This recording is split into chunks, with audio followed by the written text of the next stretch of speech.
Hi, I'm Lilia from Territory 3 Kiwi Landing Pad Reimagined. We help support Kiwi founders, more specifically lately with expanding into the States, as well as the community here in New Zealand, of course.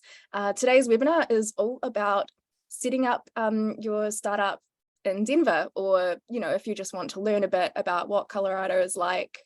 I was there a couple of weeks ago and only for a few days, but I was very surprised at how vibrant the startup community, especially the New Zealand Australian startup community, is in Denver. And it's definitely a spot of growing interest for Kiwis. So that's kind of why we've put together this webinar, just to give you guys a bit of insight on what it is like on the ground. And we've got James here from M2X, which is a startup, was a winner of the High Tech Awards in 2022, helping to do with, I'll let you give a bit of explanation, James, but it's to do with, it's tech for freight logistics.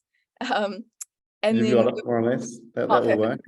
Cool. And then we've also got Vanessa and Stephanie from Denver Economic Development and Opportunity, which is the local government organization that helps people who are setting up their businesses in Denver, which is perfect. I'd love to pass over to you, James, to do just a bit of background on who you are, what is M2X, and what's it like in Denver for you? No problem at all. Thanks, Julia. So, hi everybody. The M2X, we're a software company that started in New Zealand, I guess, about 7 or 8 years ago now. And we're a software company that provides transportation management systems or logistics software, specifically for the agriculture industry. And so, high level, we have software for those that are using a lot of haulers or trucking companies in the agriculture space. And then we have dispatching software for the trucks and drivers themselves. And so what our platform does is it sort of wraps technology around an otherwise fairly archaic, paper-based, non-digital ecosystem. We have two reasons for being: one, to digitize, and the other to optimize the way this freight is done. As Lilia points to, we were fortunate to get an award last year with the American Chamber of Commerce in New Zealand, and it was actually sort of reflecting on our New Zealand, I guess, innovation, but pushing that into the US. And so, for one particular client, Silverfin Farms, that we work with, we've removed about 1 million kilometers from their transportation network, and that's really what we try to do for our clients across New Zealand, Australia, and the US. So it's about there's a quick background on the company. We sort of had I had 5 years of the company in New Zealand, and then mid 2021, in the middle of thou shall not be named pandemic, I flew across to America, and one of the attendees on this call, actually, Julian Beavis, helped connect me with somebody, an absolute rock star in the livestock space in Arkansas, Bentonville, Arkansas. So if I'm honest, that's actually where I started my US journey, from New Zealand into Bentonville, Arkansas, and I had 3 months there. While I was sort of finding my feet, trying to establish, some interest with the software in the US. So I was doing a lot of travel, and then through the 3-month period, I was also not only trying to find clients, but also trying to scope out where in America would make sense to set up our business. So I think we're going to get into soon why Denver and all the pros and cons of Denver, so I won't spoil that just yet. But long story short, 14 months ago, through the connection with Vanessa and the DEDO organization, we set up here in Denver, and now I've got an office and a team here in Galvanize. We've obviously got a lot of clients here in America, and that's sort of growing. And then some sort of remote team across Texas and Arkansas. Awesome. Yeah, cool. That's definitely a good background on M2X. And again, just for the audience, if you have any questions at any point in time, do just chuck those in the Q&A, and I'll keep an eye on those. Now I know Vanessa and Stephanie have a bit of a presentation to kind of give us some more insight on their view of Denver and what they've learned and everything from working in DEDO. So I wonder if you want to see if we can get that up on the screen. And you're both Yeah, on. I can try. Yes. And I will.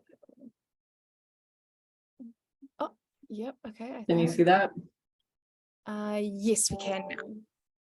Perfect. All right, I'm trying to get it. Okay. Good deal.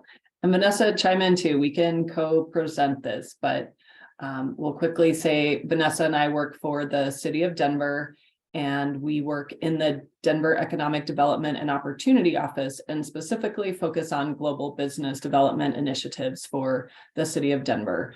And we're a team of just 3 people who have been in place for about 5 years, thanks to the vision of our very globally minded mayor, whose term is actually ending coming up. And that's not to say that we won't continue being a globally minded city, but our current mayor is term limited. So we will have actually a runoff election here on June 6th between the 2 candidates who are the finalists in the running, and we'll have a new mayor taking office on July 17th.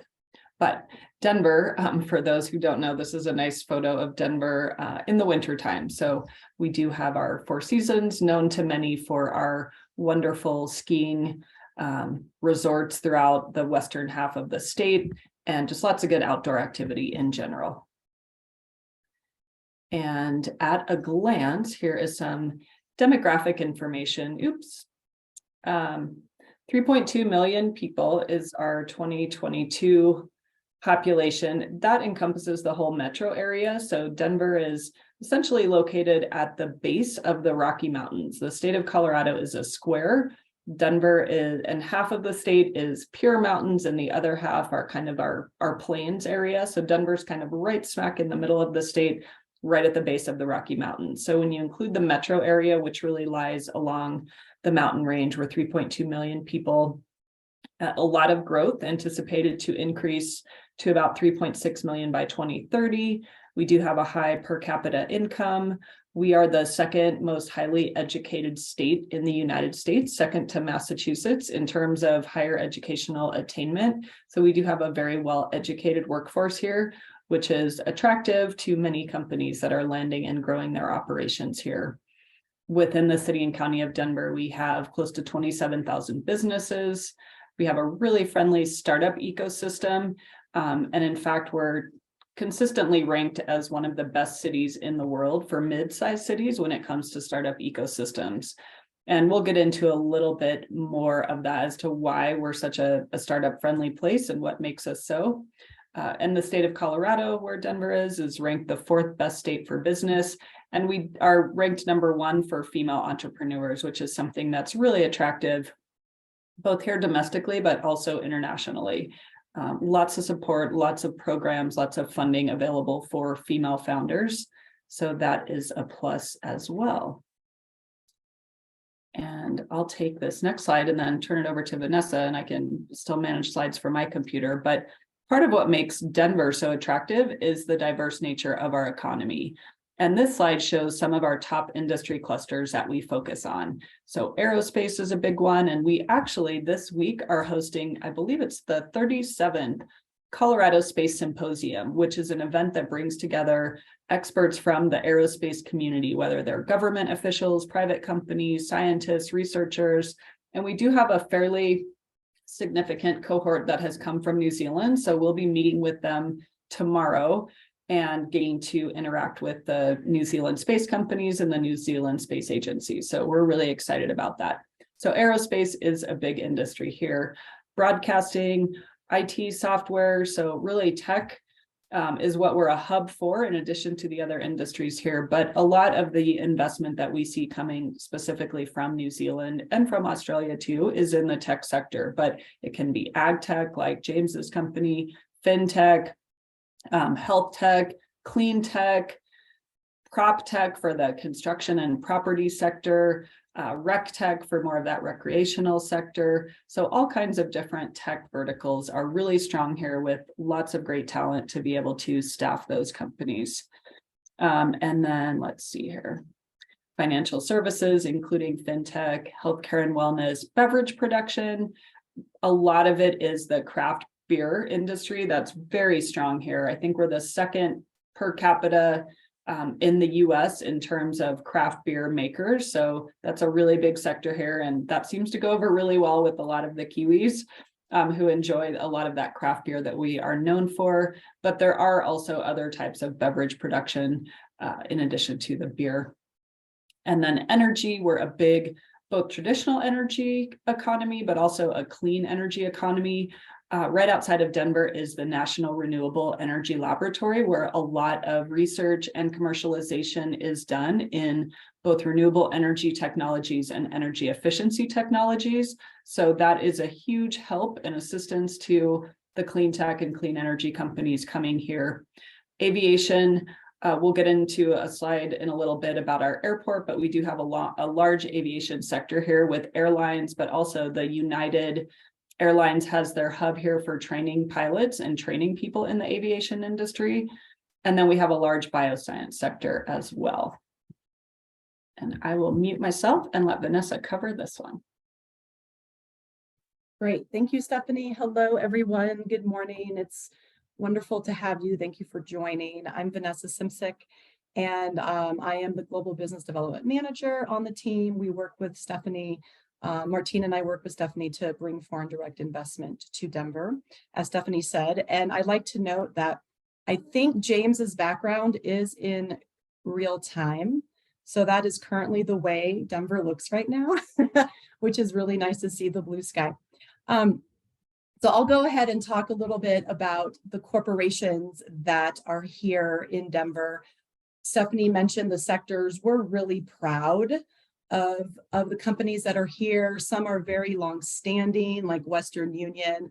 Some have been here for not as long as Western Union, but are very long-standing. And then we have some that have just arrived, landed here. And we just got reports that we have about 12 unicorns now in Denver, and some of them are listed here, like Guild Education, Melio, which is a fantastic Israeli fintech company. Ibotta is also listed. So we're really proud to call these corporations to call Denver home.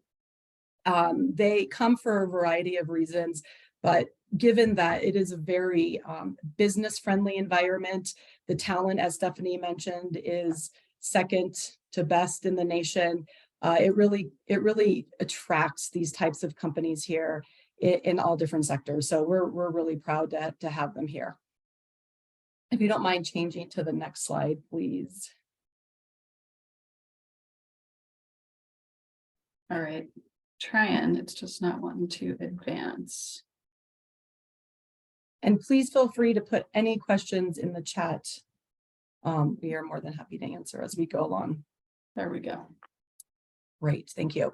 So along the lines of a business-friendly environment here in Denver, we're also very affordable compared to the coasts. And so this really helps us to retain and attract companies to the Mile High City.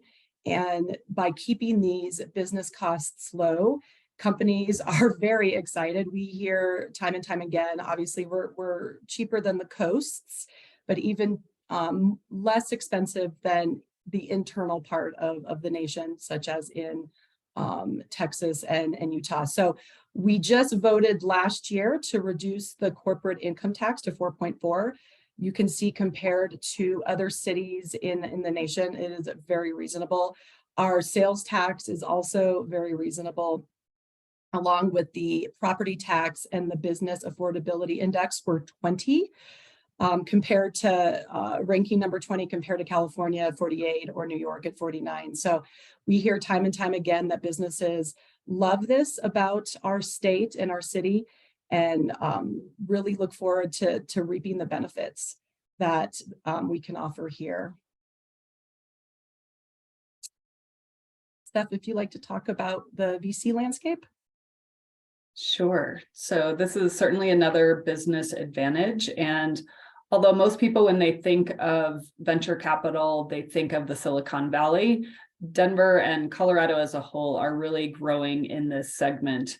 of investment into businesses. And so you can see through some of the numbers here how much venture capital is being invested into companies here. So some of these VCs are located here and investing in companies that either land here or are founded here, but some are VC deals that are just the investment portion coming in from VCs located in other states. But nonetheless, Denver is really on the radar of venture capitalists as being a city and a community that produces a lot of very viable companies for them to invest in. And as Vanessa mentioned, the 12 unicorns. And for those of you who don't know what a unicorn is, it's a company valued at more than $1 billion US. So it's a very profitable company. And we've had 12 in a really short period of time. And diversity and inclusion is always at the base as well of what our work revolves around and what the city's vision and goals are. So being sure that the investment that is offered either from a private side or from the city government, which investment from the city government is more in assistance, business plan writing, helping find the right space, helping tap into mentors, that type of support for entrepreneurs. When it comes to the private sector, really encouraging them and facilitating connections to be able to address the needs of maybe more disadvantaged types of people or communities or neighborhoods or business ideas so that everyone can access all of the great talent, resources, and capital that is available. And our quality of life is probably one of the biggest drivers of what draws companies here. So it's super diverse in that there is both the outdoor amenities, but also the cultural, music, artistic types of amenities too.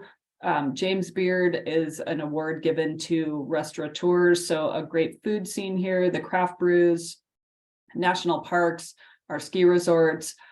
We have 58 mountains over 14,000 feet, which is around probably 3,500 meters.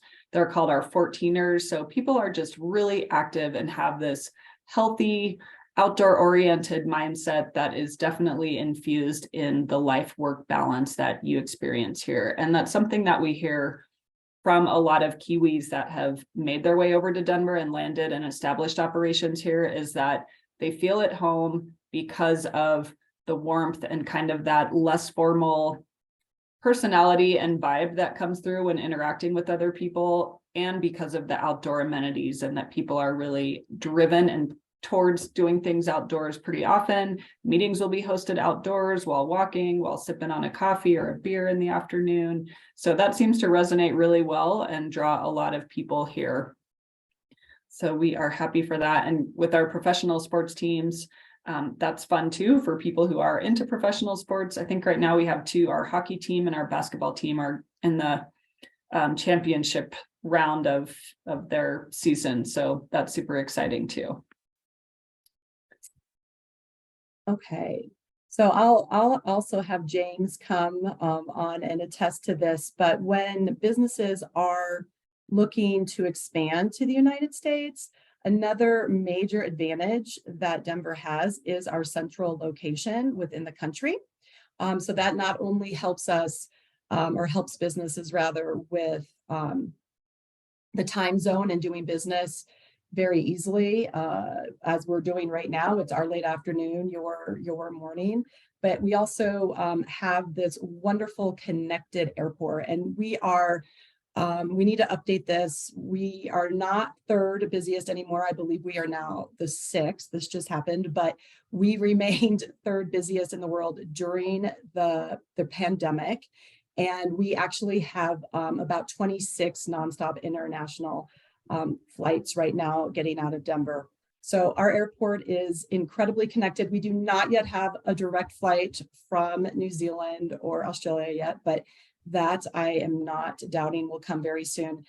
We also just added 39 new gates. So there are several, and I mean dozens and dozens and dozens, domestic flights leaving Denver every hour. And I'll let James step in because I know he does a lot of traveling. And this was one of the main reasons that Denver was so appealing, because of the connectivity in the airport with his business, just traveling domestically and internationally.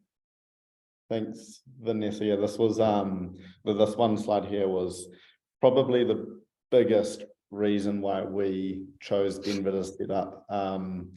You know, from the office that I'm in right here, it's a 5 to 10 minute walk to the train, which gets me straight to the airport. And most weeks we're on planes. So being in Denver, it meant that we had a lot of options to fly throughout the day to certain places we need to get to. And we're going to a lot of the central states because they're usually more regional airlines. Coming from Denver, it's still just a non-stop flight. And so for our sanity and our time we spend in airports, it's got huge benefits just being at such a busy spot with so many options. The other one is that because Denver's fairly central, the amount of flying that we're doing, it's actually a lot cheaper as opposed to being on a coast. Because if you're on a coast, personally for our business, we do a lot of our business in the center of the US in the agriculture space. But even if you're on a coast and you're still dealing with the other coast, it's much cheaper to fly from Denver frequently than it is, you know, to fly from somewhere on either side, or even Austin is not, you know, as big, I guess, from what we've heard of other companies that have set up there, and they're still taking a lot of via flights via other airports. So this for sure was, you know, likely the biggest proponent to why we set up here. And Stephanie and I actually had lunch today with someone who lives in Toronto, and he was going to Salt Lake City after this. And he said he has to get back to Toronto, he has to connect in San Francisco out of Salt Lake City. So we have many direct flights to Toronto daily. So we found that very surprising. Just like Austin, same thing, our peer cities, but their connectivity is just not as par as Denver International Airport. So we do take great pride in that. Thank you, James, for that.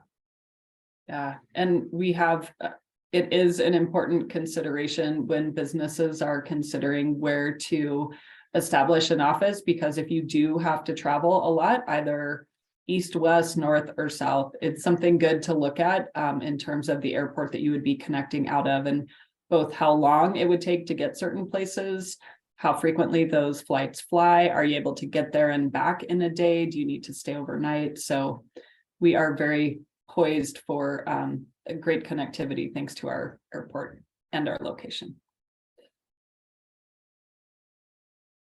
Let me try and change this again. There we go. So another business advantage is our diverse and talented workforce. We also take pride in it. As Stephanie mentioned earlier, we are the second most educated workforce after Massachusetts. And we have, which might be a little bit higher at this point, but over 40% hold a higher education degree compared to the national average of 33%. So not only do businesses want to be here, but their employees want to be here as well.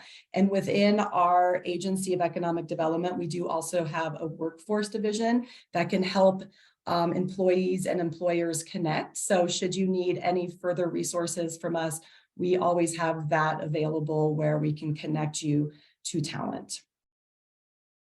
I'll just read this. With the current workforce, we have over 130 workers in tech, which ranks 4th in the nation of overall workforce employed in the tech industry. And as Stephanie spoke about a little bit about aerospace earlier, which is a huge industry cluster here, over 30,000 people are employed in the Denver metro area just for that sector alone. So that just goes to show you how much, you know, how influential it is here. And what is great about the industries that we are strong in and have a good representation of private sector companies in is that along with that, there are industry associations that also help support those clusters. So we have a bioscience association, a clean tech industries group, a technology association. We have lots of great chambers of commerce. Some are international focused. So for example, a French American chamber. So lots of groups and community resources that also lend support to help companies grow and thrive in the sector or the area where they exist. And the last few slides reflect the work that Vanessa and I and our other colleague do on behalf of global business in Denver.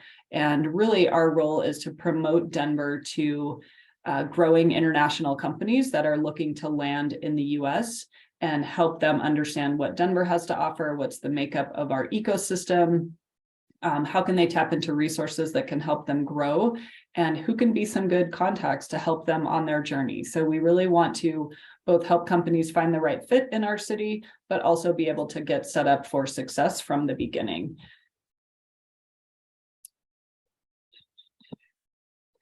And one of the programs, so we work with companies one-on-one, but what we also offer twice a year is a global landing pad, which is a business accelerator program for companies located outside of the US that are interested in US expansion opportunities. And this program allows companies to learn of the different nuances when setting up a business in the US. So we take a look, for example, at topics such as immigration. What does a work visa look like? What does that process look like? How long does it take? How do you establish a business banking account in the US if you're coming from outside of the country and don't have US credit history? What does it look like to hire people, to fire people? What types of benefits are helpful and appreciated from employees here? Where in the city should you set up? So we talk about lots of different elements of setting up a business in the US in general, but then more specifically in Denver. And part of the program too includes a mentor session. So every participant in each cohort will have a mentor session of 90 minutes where some of our local business experts, whether they are founders of companies themselves, maybe they're investors, they might be lawyers who have a specific area of specialty in the industry that you represent. So we mix and match different mentors that we vetted ahead of time to provide basically a 90-minute sit-down session with each cohort participant to hear them out, sound out their idea, and provide them valuable feedback of what they feel like would help them land successfully here. So we're gearing up right now for our 7th cohort. We've been doing this program since 2019. We did it virtually throughout the pandemic, but are back to doing these in person. So we offer them every year in May and September. Our May program we align these around a signature event happening in our community so that the companies, especially now that they're coming here in person, can really take advantage of being here and both go through the 2-day landing pad, but then in addition, attend a really big community event where they can plug in and meet people and start getting their name out there. So we have one coming up in May, and it will align around World Trade Day, which is an international business conference that happens every year in Denver. Our next one after that will happen in September, and that one specifically aligns with Denver Startup Week, which is the largest free Startup Week program of its kind in the world, we've heard. In North America, we've heard. So not sure exactly where it falls, but nonetheless, it is a large activity and it's free. And so it's 5 days of great sessions with about 20,000 people coming in and out throughout those 5 days that really teach companies how to go about establishing a business, tapping into resources. There are pitch competitions. So lots of momentum and excitement around that. So 2 days of landing pad. The cohort spends the weekend here. They actually get to present on a session on that Monday of Denver Startup Week, and then they're welcome to stick around for as much as works with their schedule. So those have been really successful programs. Typically 8 to 10 companies is what we have per cohort. So you also get to meet fellow international business founders who are probably on a similar journey as you. We've had many Kiwi companies go through the program, and many have gone on to land here and establish operations here as a result of the great connections they've made, contacts, and information that they've gleaned. So we love the program and would welcome any of you to join us in September or come at any other time if we have enticed you with our talk here. And I'll let Vanessa, oh, sorry. Didn't mean, but you add whatever for landing pad. That is Stephanie's email. Feel free to reach out to her. I just wanted to say, if it's worth noting, Toby's on from Paloma, which is formerly Dovetail. They were a participant in our fall landing pad in September. Aaron Cook took part. And so we were just really thrilled to have them a part of it. Yep. So And Toby will be in Denver next month. He'll be coming. yeah, yes, it's very exciting. And yeah, if you have any questions, please feel free to reach out to me or Stephanie. We can answer them, talk to you more about the program, and yeah, entice you to come to Denver. And it really is nice to have it anchored with Denver Startup Week, because a lot of folks do come and stay for the week and really get a lot out of it. So, and a couple other Kiwi connections I'll mention. We do have an honorary New Zealand consul general here, and that's only because of all of the influx of Kiwis to Denver and to Colorado over the last few years. So he was newly appointed just about a year and a half ago. But we've hosted New Zealand investors. The whole New Zealand venture capital community came on a tour to the US last year during Denver Startup Week. So about 25 people, they started in New York, visited Austin, and then spent 2 full days in Denver and were able to participate in some Denver Startup Week activities. We have lots of Kiwi companies here. And so they're really, you feel like you're at home, and people such as James and others are willing to share their experience with you, provide any helpful information, introduce you to people, tell you about their experience.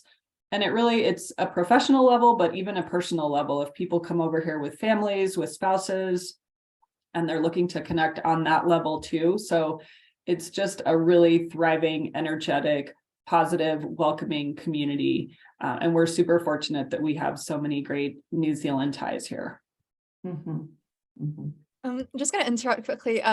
Question from Della Shaw is that landing pad, is that available on your website at the moment, or is there a link to look into that more? Or is it a case of email? Yeah. I can put the link to our website in the chat, and then we should, for the fall program, which is Spring for You, we should be opening that up for application probably early July, mid-July, and it will take place September 14th and 15th, and then you'll have a weekend to enjoy, and then again the 18th, and then Denver Startup Week is the 18th through the 22nd of September.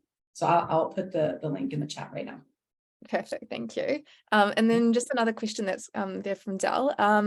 My products target SMEs. May I ask about small business sentiment in Denver and Colorado as well? If there's any. It's really the backbone of our economy. We have both programs to assist small businesses on so many different levels, from having our federal run small business administration to having state offices called our small business development centers, to minority and women owned business offices. And even within our own office, we have a number of programs targeted for smaller businesses to help them get certified in different areas, to help them access talent, to help them get whatever assistance that they need to grow and to remain successful. And I'd have to look up the number, but in Colorado, it's like 95%, I think, of the companies in our state are classified as small businesses. And I would be curious as well to learn, what does New Zealand classify as a small business versus what the US does? And I feel like it's a pretty broad thing in terms of they look at number of employees as classifying whether you're a small business or not. And I think it might go up to 120 employees in the US, which to me, that seems a little bit bigger than a small business. Yeah, that's a lot. However, I'd be curious to know what it is for. I think it's 500 to be an SME. Really? I think, which sounds crazy. That sounds huge. Yeah. Yeah, it does. It does. We'll have to look that up. I don't know. It would be interesting to see New Zealand, what New Zealand is. Oh, Stephanie or Vanessa, if you can chuck your email in the chat as well. Oh, sure. I'll put them in right now. Yeah, cool. James, keen to chat more on what life is like for you in Denver. Can you tell us a bit about the lifestyle? You know, like going to work, are you in the mountains every weekend? Just general, what in comparison to New Zealand? Yeah, sure. So it's a fair question. That was another big reason why we set up here. So there are two things really. One was ease of doing business, and the airport had a huge part to play in that. And the other lifestyle, we sort of knew that we wanted to attract talent, not only domestically in the US to where we were, but also pull some people out of our New Zealand business to come over here. And so setting up in a desirable area, and it was touched on through the slides before, but Colorado is an incredibly active state, and we're a fairly active company. And then we're also quite interested in skiing, a lot of us. In fact, we had a company ski trip a few years before to sort of celebrate a sort of milestone. And so setting up near the mountains was a fairly easy lure to bring people across. And when people visit short term, they usually extend that little short-term trip to, you know, make the most of getting up into the mountains. It doesn't really matter what season it is. If it's winter, then you obviously on skis and snowboards and all those resorts. It'll sort of said, and if it's in summer, then there's this limitless hiking that you can do. So in terms of getting out in the weekends, there's no shortage of things to do to keep you busy, which is, you know, is really, really important when you're working very hard during the week. You gotta release the mind somehow. So that's really good. And then in terms of the city life, it's relatively condensed where we live, which is fantastic. So we can get around by bike. There's 300 days of sunshine. I don't know if that's accurate or not. Stephanie, Vanessa, you might be able to help me, but it was literally exciting when it rains because you just don't see it that often. So getting around by bike is very, very easy. Obviously the breweries, enough said there, but that's good. And then living, your quality of living, you know, for what you're paying is really nice, really, especially versus those other centers that, you know, we talked about before on either coast or Chicago or Austin.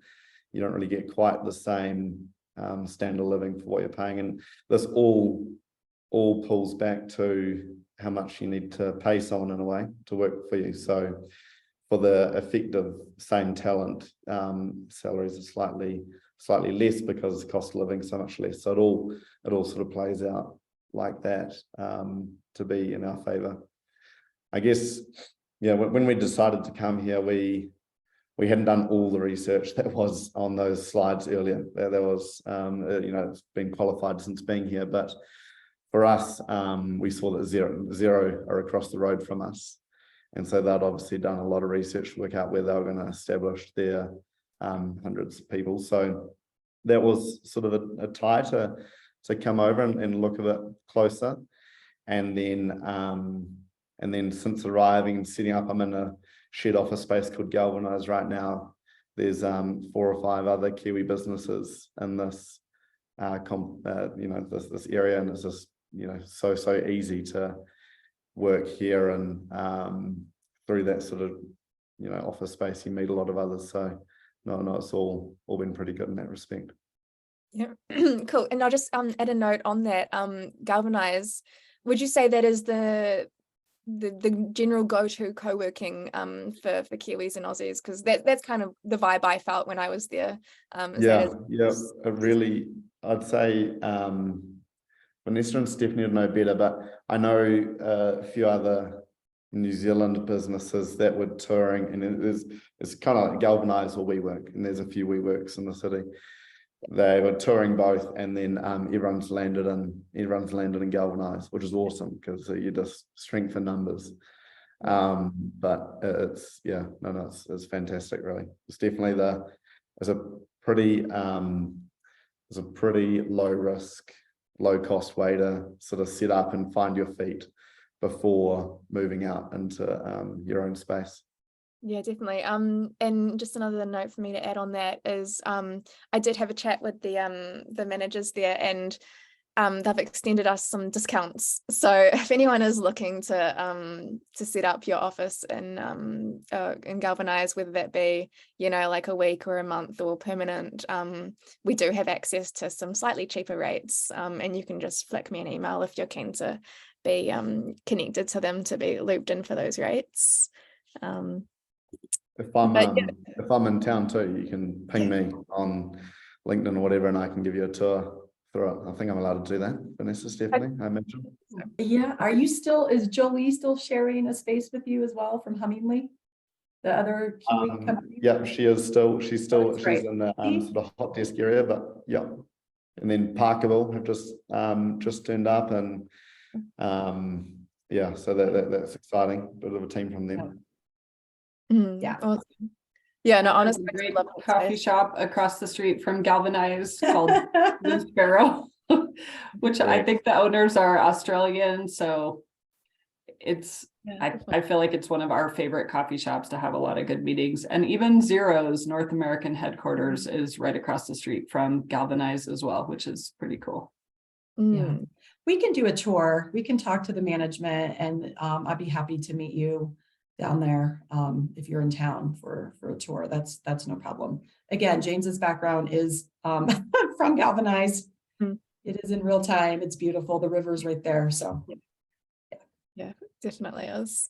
I guess I should ask, what are there any cons, any downsides to being in Denver, just that someone might need to take into account, or things that you've found difficult, or just to be One massive one huge one. Yeah, is that I'm a long way from an ocean, which is personally a big departure for me. But other than that, I can't think of anything else.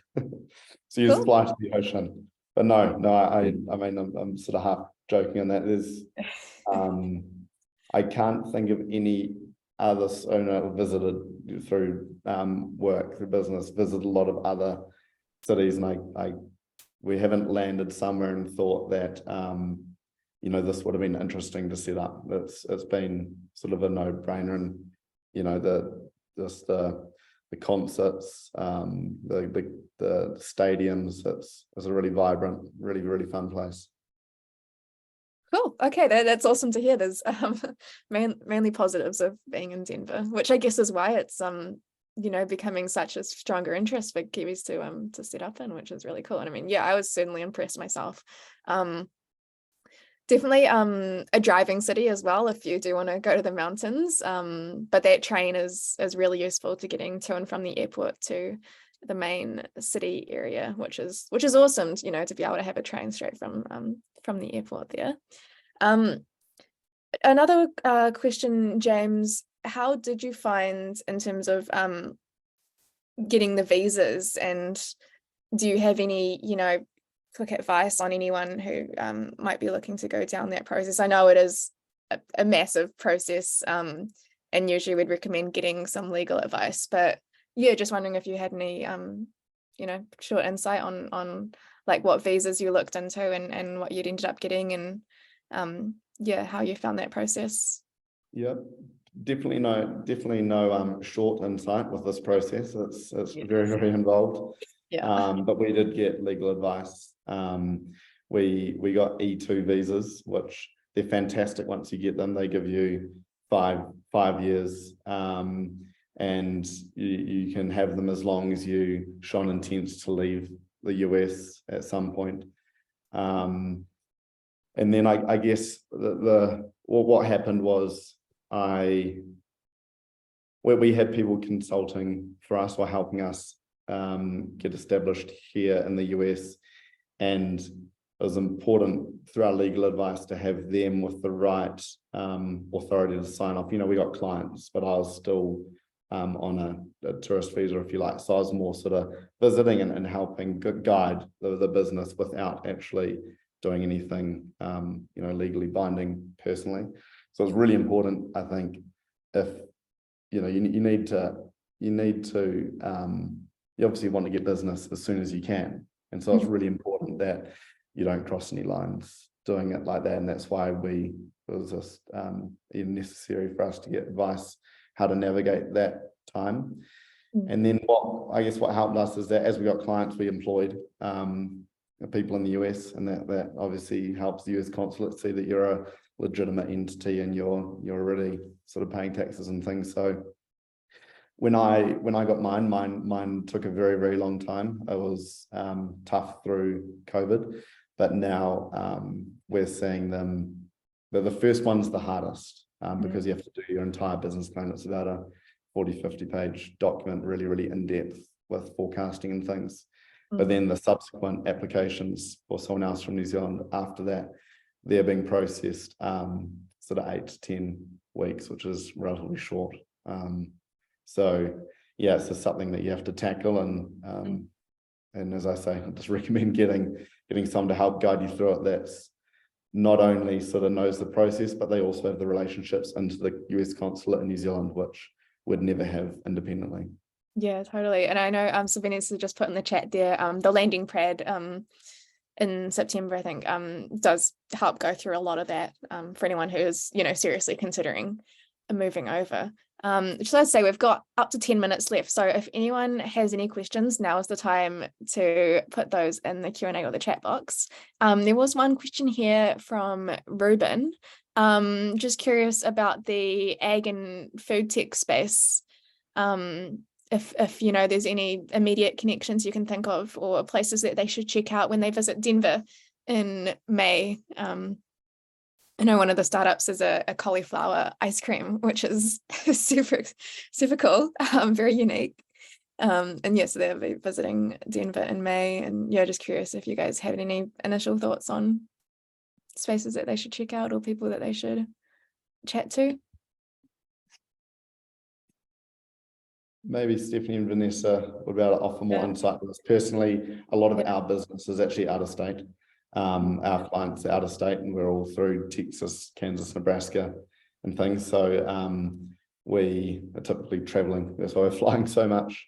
Right. But you can connect with myself, obviously, in the ag space, and I can give you the lay of the land of the US ag network. But yeah, I'm not sure about here in Denver.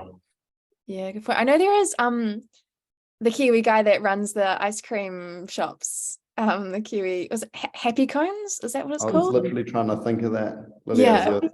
Up by Sloan's Lake. I can't think of who it is, but I think it is Happy Cones. Happy Cones. Yeah. So he's a Kiwi selling Kiwi ice cream in Denver. So that's a cool kind of person to connect in with you when you guys are over there. But yeah, any other thoughts on that, Stephanie and Vanessa, around the food kind of space? I was thinking, I'd be curious to hear what you think, Vanessa, but we do have a fairly new campus called Colorado State University Spur.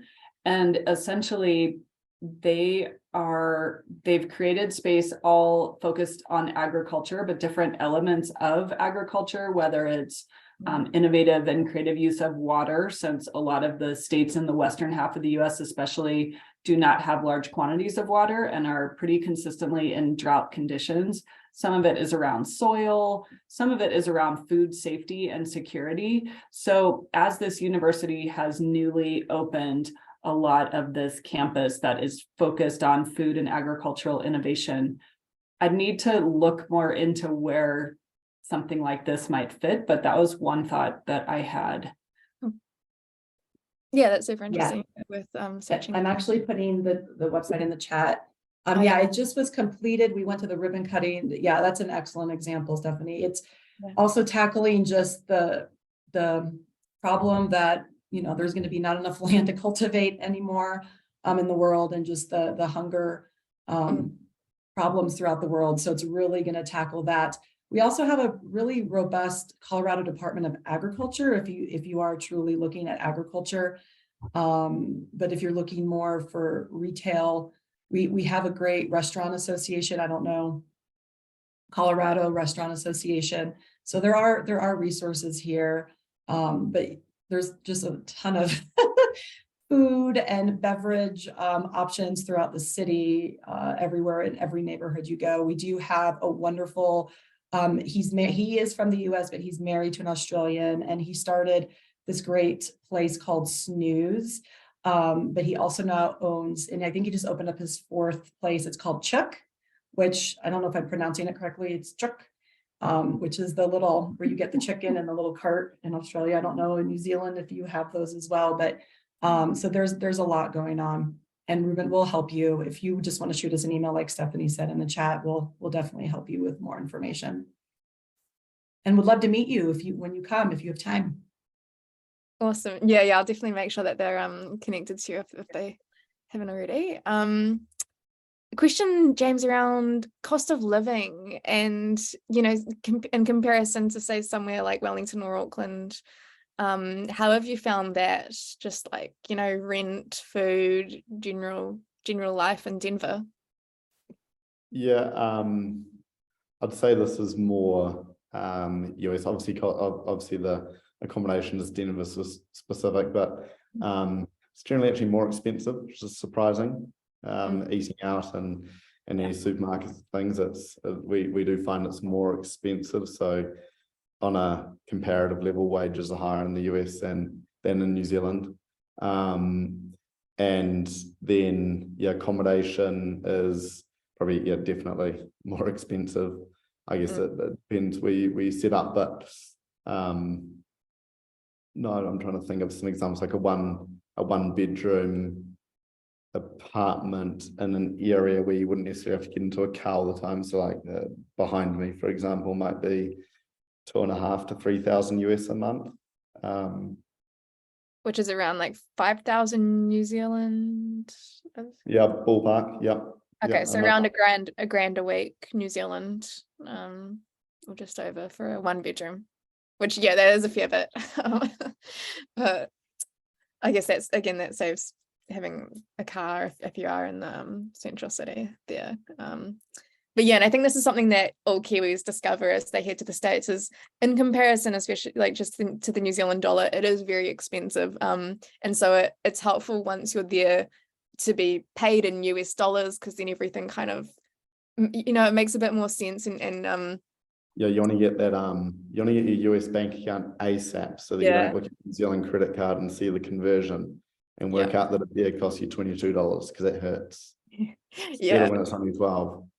Yeah, for sure. And then again, that's also why it can be good to raise capital in the US if you're looking to expand there, because the amount of capital that you will get invested in the US is so much significantly higher than usually in comparison to New Zealand's, and you need that money if you're in the States. It's that's definitely one of the biggest things to take into account, is the costs to be over there, and even visiting can add up quite quickly. I'd say to say on the flip side of that, depending what line your business is in, what you're charging for your product or service is typically reflected the same as well. So there's just a high appetite to pay for good products and services in the US, and I think it's not all one-sided. You sort of win on the other side.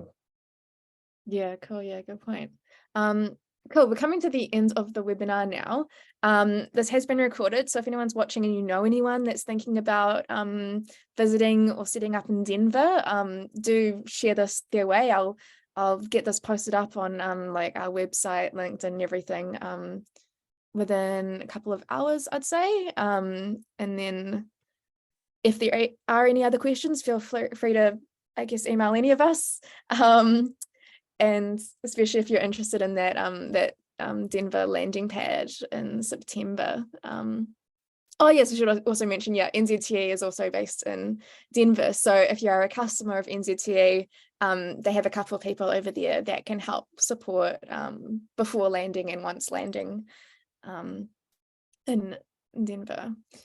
But otherwise, I think this has been really informative. So thank you so much to Vanessa, Stephanie, and James for sharing a bit of your insight on what life is like in Denver and setting up as a Kiwi company. Definitely exciting to see, over the next couple of years how Denver will grow and how many more Kiwi startups will be expanding into the Colorado area. So definitely it's one to watch.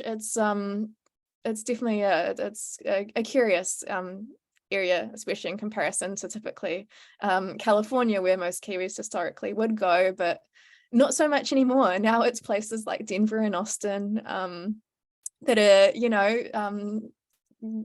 just gaining more interest, and for good reasons as well. As you guys have said, it's such a great lifestyle, and lots of perks in terms of lower taxes and everything as well. So lots of great insight. Thank you so much for sharing. And yeah, we'll have this posted up, recorded in a couple of hours. But thank you to everyone who tuned in as well. If there are any more questions, yeah, just flick those through to me, Lilia at territory3.community, or LinkedIn message or wherever for that. But I'll let you guys go and hope everyone has a great rest of your day or evening over there. But cool, we'll catch you guys on the next one. Thank you so much for organizing Good. this. Thank Thanks, you Lilia. everyone for attending. This was fantastic. Thank you. Good to have you. Thank you. See ya. Thank you, everybody. Bye. Bye-bye. See you soon in Denver. Bye. Yeah, sure.